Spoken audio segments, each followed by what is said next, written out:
This presentation of the Law of Success and 16 Lessons by Napoleon Hill is brought to you by audioenlightenment.com. Copyright 2011, all rights reserved. The Law of Success, Lesson 14, Failure. You can do it if you believe you can. Under ordinary circumstances, the term failure is a negative term.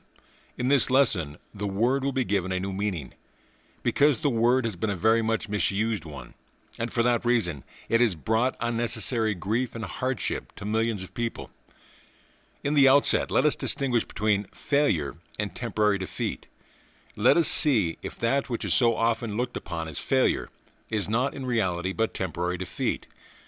Moreover, let us see if this temporary defeat is not usually a blessing in disguise, for the reason that it brings us up with a jerk and redirects our energies along different and more desirable lines. In Lesson 9 of this course, we learn that strength grows out of resistance, and we shall learn in this lesson that sound character is usually the handiwork of reverses and setbacks, and temporary defeat, which the uninformed part of the world calls failure. Neither temporary defeat nor adversity amounts to failure in the mind of the person who looks upon it as a teacher that will teach some needed lessons. As a matter of fact, there is a great and lasting lesson in every reverse and in every defeat, and usually it is a lesson that could be learned in no other way than through defeat. Defeat often talks to us in a dumb language that we do not understand. If this were not true, we would not make the same mistakes over and over again without profiting by the lessons that they might teach us. If it were not true, we would observe more closely the mistakes which other people make and profit from them. The main object of this lesson is to help the student understand and profit by his dumb language in which defeat talks to us. Perhaps I can best help you to interpret the meaning of defeat by taking you back over some of my own experiences, covering a period of approximately 30 years. Within this period, I have come to the turning point, which the uninformed call failure, 7 different times. At each of these 7 turning points, I thought I had made a dismal failure. But now I know what looked to be a failure was nothing more than a kindly, unseen hand that halted me in my chosen course and with great wisdom forced me to redirect my efforts along more advantageous pathways. I arrived at this decision, however, only after I had taken a retrospective view of my experiences and had analyzed them in the light of many years of sober and meditative thought. First turning point. After finishing a course in a business college, I secured a position as stenographer and bookkeeper, which I held for the ensuing 5 years. As a result of having practiced the habit of performing more work and better work than that for which I was paid as described in Lesson 9 of this course, I advanced rapidly until I was assuming responsibilities and receiving a salary far out of proportion to my age. I saved my money, and my bank account amounted to several $1,000s. My reputation spread rapidly, and I found competitive bidders for my service. To meet these offers for competitors, my employer advanced me to the position of general manager of the mines where I was employed. I was quickly getting on top of the world, and I knew it. But that was the sad part of my fate. I knew it. Then the kindly hand of fate reached out and gave me a gentle nudge. My employer lost his fortune, and I lost my position. This was my first real defeat, and even though it came about as a result of causes beyond my control, I should have learned a lesson from it, which of course I did, but not until many years later. My second turning point. My next position was that of sales manager for a large lumber manufacturing concern in the South. I knew nothing about lumber, and but little about sales management. But I had learned that it was beneficial to render more service than that of which I was paid, and I had also learned that it paid to take the initiative to find out what ought to be done without someone telling me to do it. A good-sized bank account, plus a record of steady advancement in my previous position, gave me all the self-confidence I needed, with some to spare perhaps. My advancement was rapid, my salary having been increased twice during the first year. I did so well in the management of sales that my employer took me into partnership with him. We began to make money, and I began to see myself on top of the world again. To stand on top of the world gives one a wonderful sensation, but it is a very dangerous place to stand, unless one stands very firmly, because the fall is so long and hard if one should stumble. I was succeeding by leaps and bounds. Up to that time, it had never occurred to me that success could be measured in terms other than money and authority. Perhaps this was due to the fact that I had more money than I needed, and more authority than I could manage safely at that age. Not only was I succeeding from my viewpoint of success, but I knew I was engaged in the one and only business suited to my temperament. Nothing could have induced me to change into another line of endeavor. That is, nothing except that which happened, which forced me to change. The unseen hand of fate allowed me to strut around the influence of my own vanity until I had commenced to feel my importance. In the light of my more sober years, I now wonder if the unseen hand does not purposely permit us foolish human beings to parade ourselves before our own mirror of vanity until we come to see how vulgar we are acting and become ashamed of ourselves. At any rate, I seem to have a clear track ahead of me. There was plenty of coal in the bunker, there was water in the tank, my hand was at the throttle. I opened it wide and sped along at a rapid pace. Alas, fate awaited me just around the corner, with a stuffed club that was not stuffed with cotton. Of course, I did not see the impending crash until it came. Mine was a sad story, but not unlike that which many other might tell if he would be frank with himself. Like a stroke of lightning out of a clear sky, the 1907 panic swept down upon me, and overnight it rendered me an enduring service by destroying my business and relieving me of every dollar that I possessed. This was my first serious defeat. I mistook it then for failure, but it was not, and before I complete this lesson, I will tell you why it was not. My third turning point. It required the 1907 panic and the defeat that it brought me to divert and redirect my efforts from the lumber business to the study of law. Nothing on earth except defeat could have brought about this result. Thus, the third turning point of my life was ushered in on the wings of that which most people would call failure, which reminds me to state again that every defeat teaches a needed lesson to those who are ready and willing to be taught. When I entered law school, it was with the firm belief that I would emerge doubly prepared to catch up with the end of the rainbow and claim my pot of gold, for I still had no other conception of success except that of money and power. I attended law school at night and worked as an automobile salesman during the day.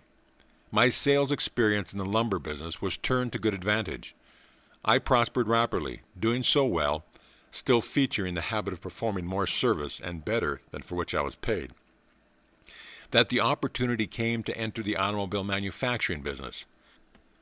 I saw the need for trained automobile mechanics, therefore I opened an educational department in the manufacturing plant and began to train ordinary machinists in automobile assembly and repair work. The school prospered, paying me over $1,000 a month in net profits. Again, I was beginning to near the end of the rainbow.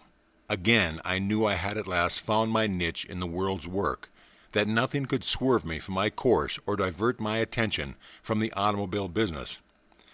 My banker knew that I was prospering, therefore he loaned me money with which to expand, a peculiar trait of bankers, a trait which may be more or less developed in the remainder of us also, is that they will loan us money without any hesitation when we are prosperous. My banker loaned me money until I was hopelessly in his debt. Then he took over my business as calmly as if it had belonged to him, which it did. From the station of a man of affairs who enjoyed an income of more than $1,000 a month, I was suddenly reduced to poverty. Now 20 years later, I thank the hand of fate for this forced change. But at the time, I looked upon the change as nothing but failure. The rainbow's end had disappeared, and with it the proverbial pot of gold, which is supposed to be found at its end. It was many years afterwards that I learned the truth that this temporary defeat was probably the greatest single blessing that ever came my way, because it forced me out of a business that in no way helped me to develop knowledge of self or of others, and directed my efforts into a channel which brought me a rich experience of which I was in need. For the first time in my life, I began to ask myself if it were not possible for one to find something of value other than money and power at the rainbow's end. This temporary questioning attitude did not amount to open rebellion, mind you, nor did it follow it far enough to get the answer. It merely came as a fleeting thought, as do so many other thoughts to which we pay no attention and pass out of mind. Had I known as much then as I know now about the law of compensation, and had I been able to interpret experiences as I can now interpret them, I would have recognized that event as a gentle nudge from the hand of fate. After putting up the hardest fight of my life, up to that time, I accepted my temporary defeat as failure, and thus was ushered into my next and fourth turning point, which gave me an opportunity to put into use the knowledge of law that I had acquired. My fourth turning point. Because I was my wife's husband and her people had influence, I secured the appointment as assistant to the chief counsel for one of the largest coal companies in the world. My salary was greatly out of proportion to those usually paid to beginners, and still further out of proportion to what I was worth. But pull was pull, and I was there just the same. It happened that what I lacked in legal skill I more than made up through the application of the principle of performing more service than that which I was paid, and by taking the initiative and doing that which should have been done without being told to. I was holding my position without difficulty. I practically had a soft berth for life, had I cared to keep it. Without consultation with my friends and without warning, I resigned. This was the first turning point that was of my own selection. It was not forced upon me. I saw the old man Fate coming and beat him to the door. When pressed for a reason for resigning, I gave what seemed to me to be a very sound one, but I had bad trouble convincing the family circle that I had acted wisely. I quit that position because the work was too easy, and I was performing it with too little effort. I saw myself drifting into the habit of inertia. I felt myself becoming accustomed to taking life easily, and I knew that the next step would be retrogression. I had so many friends at court that there's no particular impelling urge that made it necessary for me to keep moving. I was among friends and relatives, and I had a position that I could keep as long as I wished to, without exerting myself. I received an income that provided me with all the necessities and some of the luxuries, including a motor car and enough gasoline to keep it running. What more did I need? Nothing, I was beginning to say to myself. This was the attitude toward which I felt myself slipping. It was an attitude which, for some reason that is still unknown to me, startled me so sharply that I made what many believe to be an irrational move by resigning. However ignorant I might have been in other matters at the time, I have felt thankful ever since for having had sense enough to realize that strength and growth come only through continuous effort and struggle, that disuse brings atrophy and decay. This move proved to be the next most important turning point of my life, although it was followed by 10 years of effort which brought almost every conceivable grief that the human heart can experience. I quit my job in the legal field, where I was getting along well, living among friends and relatives, where I had what they believed to be an unusually bright and promising future ahead of me. I am frank to admit that it has been an ever-increasing source of wonderment to me as to why and how I gathered the courage to make the move that I did. As far as I am able to interpret the event, I arrived at my decision to resign more because of a hunch or a sort of a prompting which I then did not understand than by logical reasoning.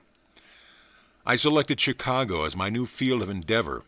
I did this because I believed Chicago to be a place where one might find out if one had those sterner qualities which are so essential for survival in the world of keen competition. I made up my mind that if I could gain recognition in any honorable sort of work in Chicago, it would prove that I had the sort of material in my makeup that might be developed into real ability. That was a queer process of reasoning. At least it was an unusual process for me to indulge in at that time, which reminds me to state that we human beings often take unto ourselves credit for intelligence to which we are not entitled. I fear we too often assume credit for wisdom and for results that accrue from causes over which we have absolutely no control. While I do not mean to convey the impression that I believe all of our acts to be so controlled by causes beyond our power to direct, Yet I strongly urge you to study and correctly interpret these causes, which mark the most vital turning points of your life, the points at which your efforts are diverted from the old into new channels, in spite of all that you can do. At least refrain from accepting any defeat as failure until you should have had time to analyze the final results. My first position in Chicago was that of advertising manager of a large correspondence school. I knew but little about advertising, but my previous experience as a salesman, plus the advantage gained by rendering more service than that for which I was paid, enabled me to make an unusual showing. The first year I earned over $5,000. I was coming back by leaps and bounds. Gradually, the rainbow's end began to circle around me, and I saw, once again, the shining pot of gold almost within my reach. History is full of evidence that a feast usually precedes a famine. I was enjoying a feast, but did not anticipate the famine that was to follow. I was getting along so well that I thoroughly approved of myself. Self-approval is a dangerous state of mind. This is a great truth which many people do not learn until the softening hand of the time has rested upon their shoulders for the better part of a lifetime. Some never do learn it, and those who do are those who finally begin to understand the dumb language of defeat. I am convinced that one has but few, if any, more dangerous enemies to combat than that of self-approval. Personally, I fear it more than defeat. This brings me to my fifth turning point, which was also of my choice. I had made such a good record as advertising manager of the correspondence school that the president of the school induced me to resign my position and go into the candy manufacturing business with him. We organized the Betsy Ross Candy Company, and I became its first president, thus beginning the next most important turning point of my life. The business grew rapidly until we had a chain of stores in 18 different cities. Again, I saw my rainbow's end almost within my reach. I knew that I had last found the business in which I wished to remain for life. The candy business was profitable, and because I looked upon money as being the only evidence of success, I naturally believed I was about to corner success. Everything went smoothly until my business associate and a third man, whom we had taken into our business, took a notion to gain control of my interest in the business without paying for it. Their plan was successful in a way, but I balked more stiffly than they had anticipated. I would, therefore, for the purpose of gentle persuasion, they had me arrested on a false charge and then offered to withdraw the charge on conditions that I turn over to them my interest in the business. I had commenced to learn for the first time that there was much cruelty and injustice and dishonesty in the hearts of men. When the time for a preliminary hearing came, the complaining witnesses were nowhere to be found. But I had them brought and forced them to go on the witness stand and tell their stories, which resulted in my vindication and a damage suit against the perpetrators of the injustice.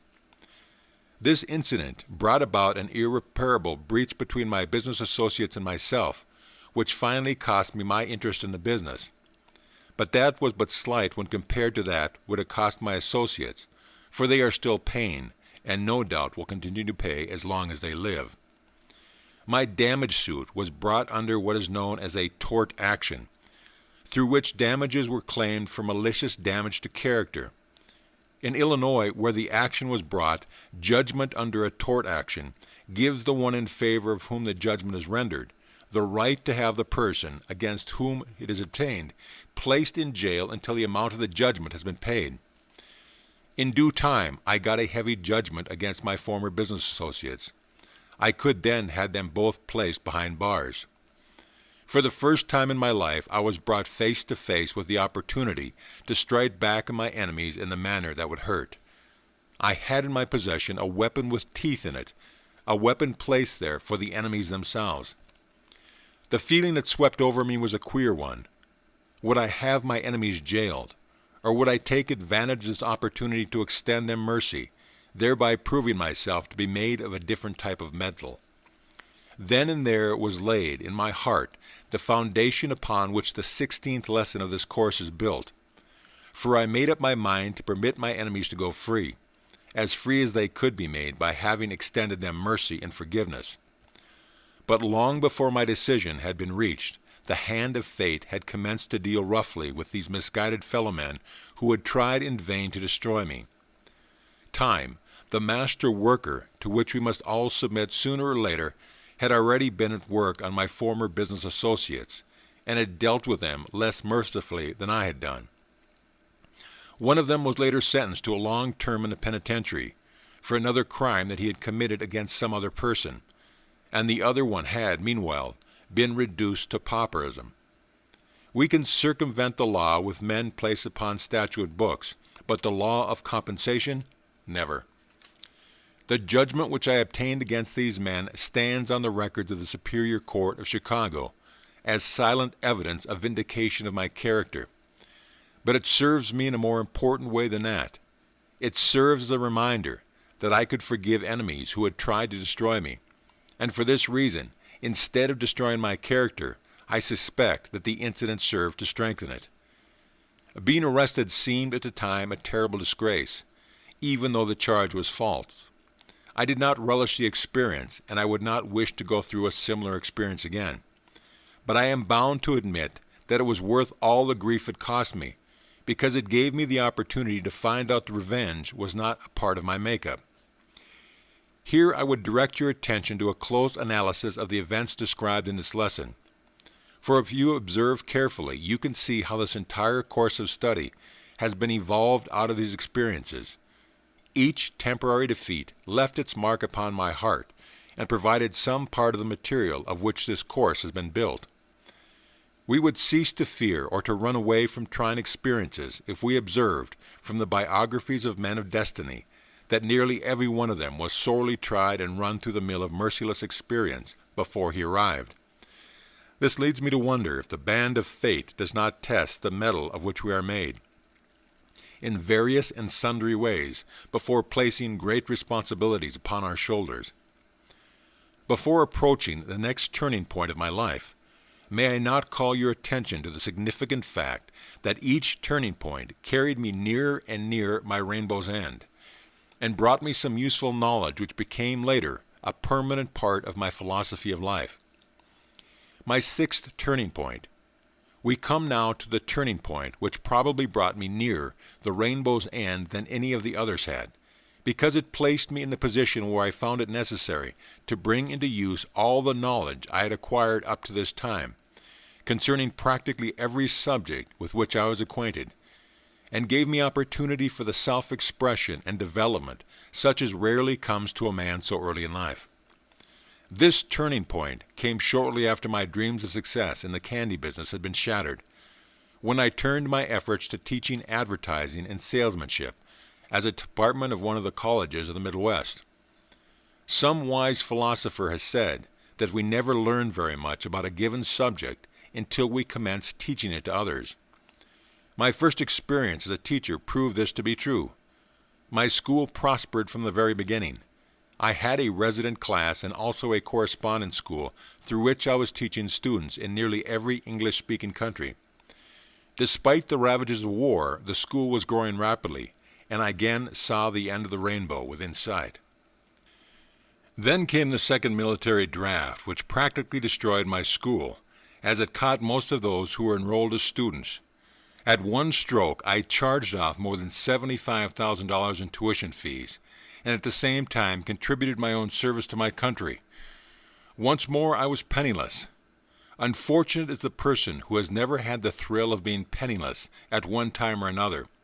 For as Edward Bach has truthfully stated, poverty is the richest experience that can come to a man, an experience which, however, he advises one to get away from as quickly as possible. Again, I was forced to redirect my efforts, but before I proceed to describe the next and last important turning point, I wish to call your attention to the fact that no single event described up to this point is, within itself, of any practical significance. The 6 turning points that I have briefly described meant nothing to me, taken singly, and they will mean nothing to you if analyzed singly. But take these events collectively, and they form a very significant foundation for the next turning point, and constitute reliable evidence that we human beings are constantly undergoing evolutionary changes as a result of the experiences of life with which we meet, even though no single experience may seem to convey a definite usable lesson. I feel impelled to dwell at length on the point which I am here trying to make clear, because I have now reached the point in my career at which men go down in permanent defeat or rise, with renewed energies, to heights of attainment of stupendous proportions, according to the manner in which they interpret their past experiences, and use those experiences as the basis of working plans. If my story stopped here, it would be of no value to you. But there is another and a more significant chapter yet to be written, covering the seventh and most important of all the turning points of my life. It must have been obvious to you all through my description of the 6 turning points already outlined that I had not really found my place in the world. It must have been obvious to you the most, if not all, that my temporary defeats were due mainly to the fact that I had not yet discovered the work into which I could throw my heart and soul. Finding the work for which one is best fitted, and which one likes best, is very much like finding the one person whom one loves best. There is no rule by which to make the search, but when the right niche is contacted, one immediately recognizes it. My 7th turning point. Before I finish, I will describe the collective lessons that I learned from each of the 7 turning points of my life. But first, let me describe the 7th and last of these turning points. To do so, I must go back to that eventful day, November 11th, 1918. That was Armistice Day, as everyone knows. The war had left me without a penny, as I had already stated, but I was happy to know that the slaughter had ceased and reason was about to reclaim civilization once more. As I stood in front of my office window and looked out at the howling mob that was celebrating the end of the war, my mind went back into my yesterdays, especially to that eventful day when that kind old gentleman laid his hand on my shoulder and told me that if I would acquire an education, I could make my mark in the world. I had been acquiring that education without knowing it. Over a period of more than 20 years, I had been going to the school in the University of Hard Knocks, as you must have observed from my description of the various turning points of my life. As I stood in front of that window, my entire past, with its bitter and its sweet, its ups and its downs, passed before me in review. The time had come for another turning point. I sat down to my typewriter, and to my astonishment, my hands began to play a regular tune upon the keyboard. I had never written so rapidly or so easily before. I did not plan or think about which I was writing. I just wrote that which came into my mind. Unconsciously, I was laying the foundation for the most important turning point of my life. For when I had finished, I had prepared a document through which I financed a national magazine that gave me contact with people throughout the English-speaking world. So greatly did the document influence my own career and the lives of tens of thousands of other people that I believe it will be of interest to the students of this course. Therefore, I am reproducing it just as it appeared in Hill's Golden Rule magazine, where it was first published, as follows. A personal visit with your editor. I am writing on Monday, November 11th, 1918. Today will go down in history as the greatest holiday. On the street, just outside of my office window, the surging crowds of people are celebrating the downfall of an influence that has menaced civilization for the past 4 years. The war is over. Soon our boys will be coming back home from the battlefields of France. The lord and master of brute force is nothing but a shadowy ghost of the past. 2,000 years ago, the Son of Man was an outcast, with no place of abode. Now the situation has been reversed, and the devil has no place to lay his head. Let each of us take unto himself the great lesson that this world war has taught, namely, only that which is based upon justice and mercy toward all. The weak and the strong, the rich and the poor alike can survive. All else must pass on. Out of this war will come a new idealism, an idealism that will be based upon the Golden Rule philosophy, an idealism that will guide us, not to see how much we can do our fellow man for, but how much we can do for him that will ameliorate his hardships and make him happy as he tarries by the wayside of life. Emerson embodied this idealism in his great essay, The Law of Compensation. Another great philosopher embodied it in those words, "Whatsoever a man soweth, that shall he also reap." The time for practicing the Golden Rule philosophy is upon us. In business as well as in social relationship, he who neglects or refuses to use this philosophy as the basis of his dealings will but hasten the time of his failure. And while I am intoxicated with the glorious news of the war's ending, is it not fitting that I should attempt to do something to help preserve, for the generations yet to come, one of the great lessons to be learned from William Hohenzollern's efforts to rule the earth by force? I can best do this by going back 22 years from my beginning. Come with me, won't you? It was a bleak November morning, probably not far from the 11th of the month, that I got my first job as a laborer in the coal mine region of Virginia, at wages of $1 a day. $1 a day was a big sum in those days, especially to a boy of my age. Of this I paid 50 cents a day for my room and board. Shortly after I began work, the miners became dissatisfied and commenced talking about striking. I listened eagerly to all that was said. I was especially interested in the organizer who had organized the union. He was one of the smoothest speakers I had ever heard, and his words fascinated me. He said one thing in particular that I have never forgotten, and if I knew where to find him, I would look him up today and thank him warmly for saying it. The philosophy which I gathered from his words has had a most profound and enduring influence upon me. Perhaps you will say that most labor agitators are not very sound philosophers, and I would agree with you if you said so. Maybe this one was not a sound philosopher, but surely the philosophy he expounded on this occasion was sound. Standing on a dry goods box in a corner of an old shop where he was holding a meeting, he said, "Men, we are talking about striking.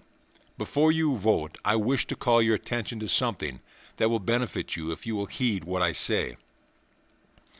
You want more money for your work, and I wish to see you get it, because I believe you deserve it. May I not tell you how to get more money and still retain the goodwill of the owner of the mine? We can call a strike and probably force them to pay more money, but we cannot force them to do this and like it. Before we call a strike, let us be fair with the owner of the mine and with ourselves. Let us go to the owner and ask him if he will divide the profits of his mine with us fairly. If he says yes, as he probably will, then let us ask him how much he had made last month, and if he will divide among us a fair proportion of any additional profits he may make, if we all jump in and help him earn more next month. He, being human, like each of us, will no doubt say, 'Why, certainly, boys, go to it, and I'll divide with you.' It is but natural that he would say that. After he agrees to the plan, as I believe he will, if we make him see that we are in earnest, I want every one of you to come to work with a smile on your face for the next 30 days. I want to bear you whistling a tune as you go into the mine. I want you to go to your work with a feeling that you are one of the partners in this business. Without hurting yourself, you can do almost twice as much work as you are doing, and if you do more work, you are sure to help the owner of this mine make more money. And if he makes more money, he will be glad to divide a part of it with you. He will do this for sound business reasons, if not out of the spirit of fair play. He will retaliate as surely as there is a God above us. If he doesn't, I'll be personally responsible to you. And if you say so, I'll help blow this mine into smithereens. That's how much I think of the plan, boys. Are you with me?" They were, to the man. These words sank into my heart as though they had been burned there with a red-hot iron. The following month, every man in the mines received a bonus of 25% of this month's earnings. Every month thereafter, each man received a bright red envelope with his part of the extra earnings in it. On the outside of the envelope were these printed words: "Your part of the profits from the work which you did that you were not paid to do." I have gone through some pretty tough experiences since those days of 20-odd years ago, but I have always come out on top, a little wiser, a little happier, and a little better prepared to be of service to my fellow man, owing to my having applied the principle of performing more work than I was actually paid to perform. It may be of interest to you to know that the last position I held in the coal business was that of assistant to the chief counsel for one of the largest companies in the world. It is a considerable jump from the position of common labor in the coal mine to that of assistant to the chief counsel of one of the largest companies. A jump that I never could have made without the aid of this principle of performing more work than I was paid to perform.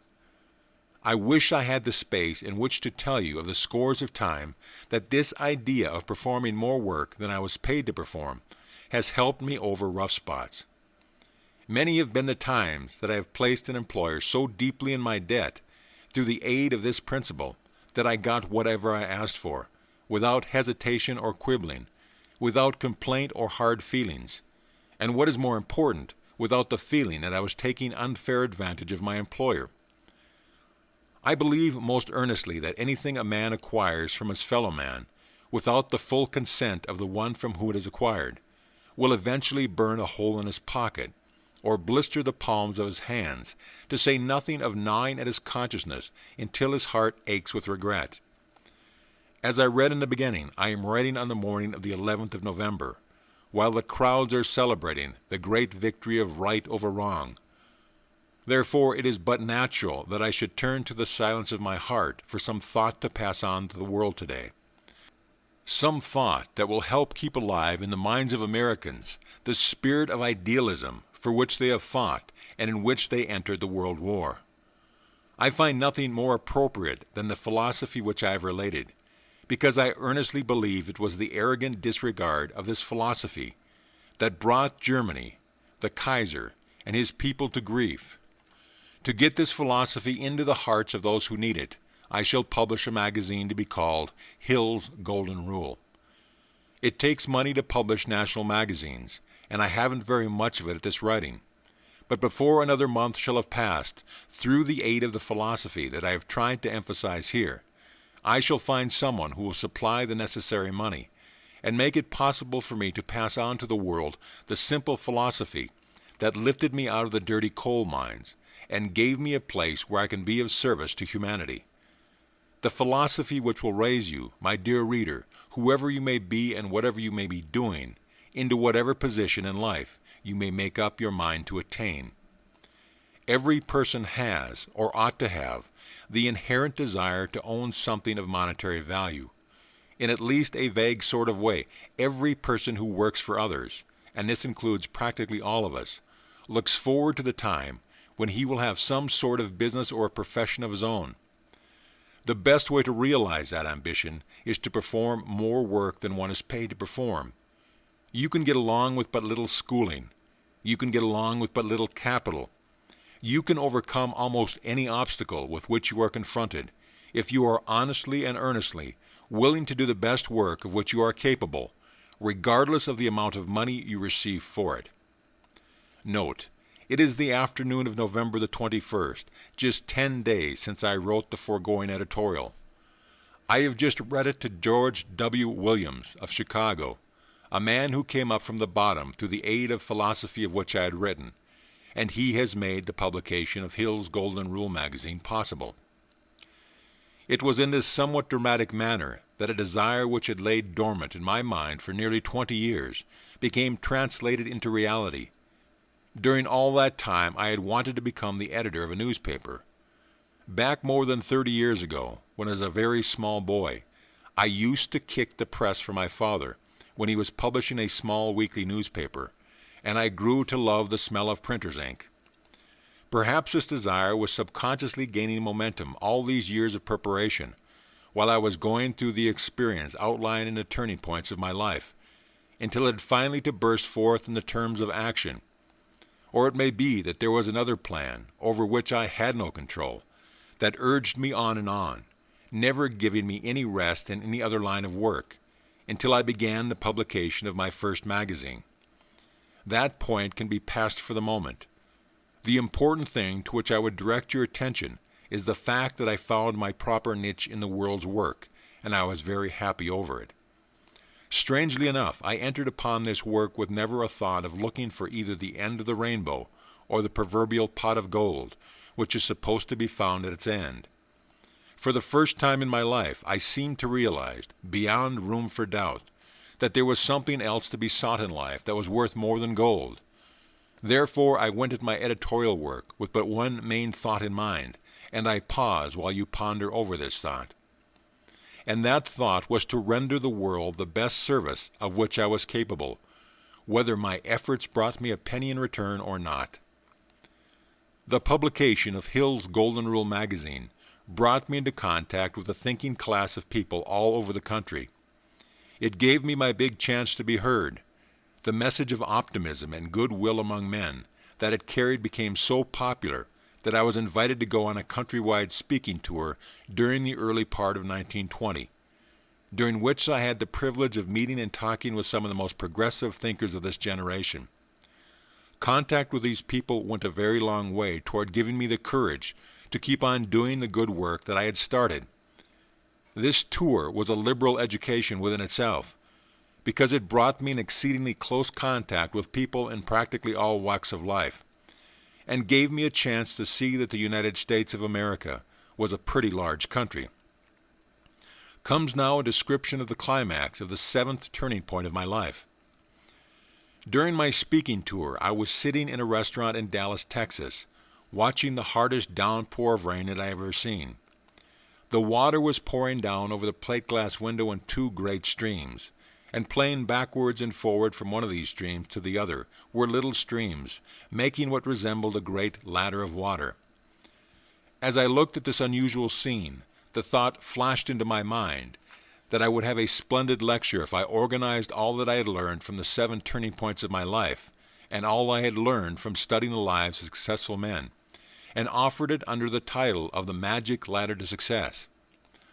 On the back of an envelope, I outlined the 15 points of which this lecture was built, and later I had worked these points into a lecture that was literally built from the temporary defects described in the 7 turning points of my life. All that I lay claim to knowing that is of value is represented by these 15 points, and the material out of which this knowledge was gathered is nothing more or less than the knowledge that was forced upon me through experiences which have undoubtedly been classed by some others as failures. The reading course of which this lesson is a part is but the sum total of that which I gathered through these failures. If this course proves to be of value to you, as I hope it will be, you may give the credit to those failures described in this lesson. Perhaps you will wish to know what material, monetary benefits I have gained from these turning points, for you probably realize that we are living in an age in which life is an irksome struggle for existence and none too pleasant for those who are cursed with poverty. All right, I'll be frank with you. To begin with, the estimated income from the sale of this course is all that I need, and this, despite the fact that I have insisted my publishers apply the Ford philosophy and sell the course at a popular price that is within the reach of all who want it. In addition to the income from the sale of the course, which, please bear in mind, is but the sale of knowledge I have gathered through failure, I am now engaged in writing a series of illustrated editorials that is to be syndicated and published in the newspapers of the country. These editorials are based upon these same 15 points as outlined in this course. The estimated net income from the sale of the editorials is more than enough to care for my needs. In addition to this, I am now engaged in collaboration with a group of scientists, psychologists, and businessmen in writing a postgraduate course which will soon be available to all students who have mastered this more elementary course, covering not only the 15 laws here outlined from a more advanced viewpoint, but including still other laws which have but recently been discovered. I have mentioned these facts only because I know what a common thing it is for all of us to measure success in terms of dollars, and to refuse as unsound all philosophy that does not foot up a good bank balance. Practically all the past years of my life I have been poor, exceedingly poor, as far as bank balances were concerned. This condition has been very largely a matter of choice with me, because I have been putting the best of my time into the toilsome job of throwing off some of my ignorance and gathering in some of the knowledge of life which I felt myself in need. From the experience described in these 7 turning points of my life, I have gathered a few golden threads of knowledge that I could have gained in no other way than through defeat. My own experiences have led me to believe that the dumb language of defeat is the plainest and most effective language in the world, once one begins to understand it. I am almost tempted to say that I believe it to be the universal language in which nature cries out to us when we will listen to no other language. I am glad that I have experienced much defeat. It has the effect of tempering me with the courage to undertake tasks that I would never have begun had I surrounded by protecting influences. Defeat is a destructive force only when it is accepted as failure. When accepted as teaching some needed lesson, it is always a blessing. I used to hate my enemies.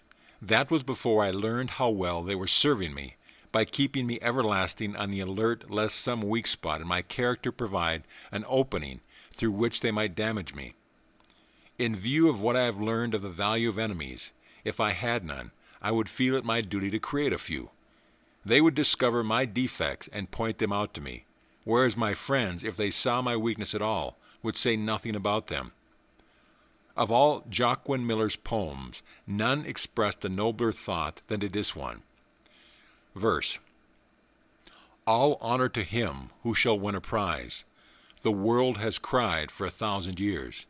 But to him who tries and who fails and dies, I give great honor and glory and tears.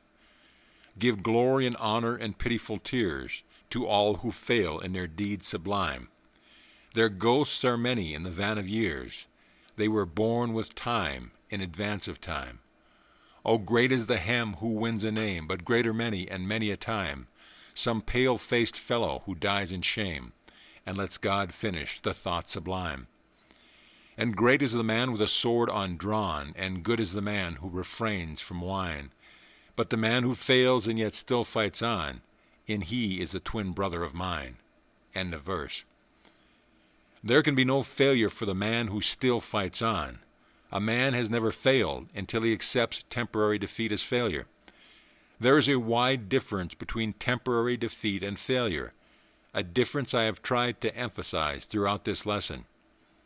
In her poem entitled When Nature Wants a Man, Angela Morgan expressed a great truth in support of the theory set out in this lesson, that adversity and defeat are generally blessings in disguise.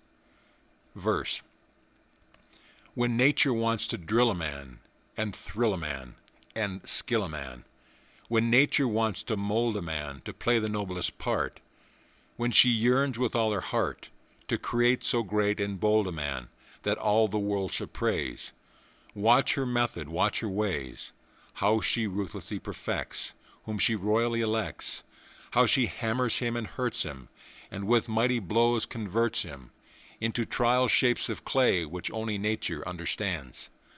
While his tortured heart is crying, and he lifts beseeching hands, how she bends but never breaks, when his good she undertakes. How she uses whom she chooses, and with every purpose fuses him, by every art induces him to try his splendor out.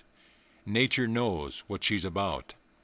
When nature wants to take a man, and shake a man, and wake a man, when nature wants to make a man to do the future's will, when she tries with all her skill, and she yearns with all her soul to grate him large and whole, with what cunning she prepares him, how she goads and never spares him, how she wets him and she frets him, and in poverty begets him, how she often disappoints whom she sacredly anoints, with what wisdom she will hide him, never minding that betide him, though his genius sob with slighting and his pride may not forget, bids him struggle harder yet, makes him lonely, so that only God's high message shall reach him, so that she may surely teach him what the hierarchy planned, though he may not understand, gives him passions to command. How remorselessly she spurs him, with terrific ardor stirs him, when she poignantly prefers him. When nature wants to name a man, and fame a man, and tame a man, when nature wants to shame a man to do his heavenly best, when she tries the highest test that she reckoning may bring, when she wants a god or king, how she reins him and restrains him, so his body scare contains him, while she fires him and inspires him, keeps him yearning, ever burning for a tantalizing goal, lures and lacerates his soul, sets a challenge for his spirit, draws it higher when he's near it, makes it jungle that he clear it, makes it desert that he fear it, and subdue it if he can. So doth nature make a man. Then to test his spirit's wrath, hurls a mountain in his path, puts a bitter choice before him, and relentlessly stands o'er him. Climb or perish, so she says, watch her purpose, watch her ways. Nature's plan is wondrous kind, could we understand her mind. Fools are they who call her blind, when his feet are torn and bleeding, yet his spirit mounts unheeding, all his higher powers speeding, blazing newer paths and fine, when the force that is divine leaps to challenge every failure, and his ardor still is sweet, and love and hope are burning in the presence of defeat. Lo the crisis, lo the shout, that must call the leader out. When the people need salvation, doth he come to lead the nation. Then doth nature show her plan, when the world has found a man. End of verse. I am convinced that failure is nature's plan through which she hurdle jumps men of destiny and prepares them to do their work. Failure is nature's great crumble in which she burns the dross from the human heart, and so purifies the metal of a man that it can stand the test of hard usage. I have found evidence to support this theory in the study of the records of scores of great men. From Socrates and Christ on down the centuries to the well-known men of achievement of our modern times, the success of each man seemed to be in almost exact ratio to the extent of the obstacles and difficulties he had to surmount. No man ever arose from the knockout blow of defeat without being stronger and wiser for the experience. Defeat talks to us in a language all its own, a language to which we must listen whether we like it or not. Of course, one must have considerable courage to look upon defeat as a blessing in disguise, but the attainment of any position in life that is worth having requires a lot of sand, which brings to mind a poem that harmonizes with the philosophy of this lesson. Verse: I observed a locomotive in the railroad yards one day. It was waiting in the roundhouse where the locomotives stay. I was panting for the journey. It was cold and fully manned, and it had a box the fireman was filling full of sand. It appears that locomotives cannot always get a grip on their slender iron pavement, 'cause the wheels are apt to slip. And when they reach a slippery spot, their tactics they command, and to get a grip upon the rail, they sprinkle it with sand. It's about the way with travel along life's slippery little track. If your load is rather heavy, you are always slipping back. So if a common locomotive you completely understand, you provide yourself in starting with a good supply of sand.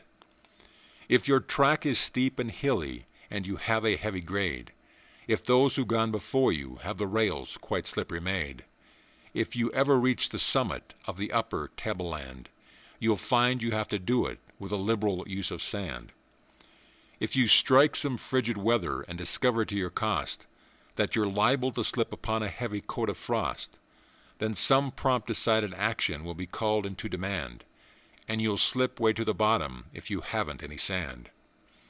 You can get to any station that is on life's schedule seen, if there's fire beneath the boiler of ambition's strong machine. And you'll reach a place called Flushtown at a rate of speed that's grand, if for all the slippery places you've got a good supply of sand. End of verse. It can do you no harm if you memorize the poems quoted in this lesson and make the philosophy upon which they are based a part of your own. As I near the end of this lesson on failure, where comes to mind a bit of philosophy taken from the works of the great Shakespeare, which I wish to challenge because I believe it to be unsound, it is stated in the following quotation: There is a tide in the affairs of men, which taken at the flood leads on to fortune, omitted all the voyage of their life, is bound in shallows and in miseries. On such a full sea we are now adrift, and we must take the current where it serves, or lose our ventures. Fear and admission of failures are the ties which cause us to be bound in shallows and in miseries. We can break these ties and throw them off.